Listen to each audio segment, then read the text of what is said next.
சுகருக்காக காலையில் தூங்கி எழுந்தோன்னே பல்ல வலிக்கிட்டு கொய்யா இலையும் வெந்தயத்தையும் நைட்டில் நல்லா வேக விட்டு விடிஞ்சி வெறும் வயிற்றில் ஒரு டம்ளர் குடித்தால் அந்த சுகரு கம்மியாகும். ஒன்று.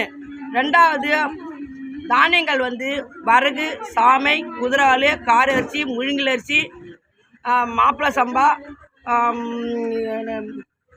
முழுங்கல் அரிசி, கெவுரு, கம்பு எல்லாமே பொண்ணு வரலாம் வறுத்து 1 2 3 3 தான் மிக்சியில் போட்டு அப்படியே அரைச்சி கஞ்சி வச்சு கட்டியாக இருக்கணும். அது தண்ணியாகவே இருக்கக்கூடாது. கட்டியாக வெண்ணெய் புட்டு மாரி சாப்பிட்டால் அந்த சுகரு ஹெல்த்து உடம்புக்கு நல்லது. கண் பார்வைகள் நல்லாயிருக்கும்.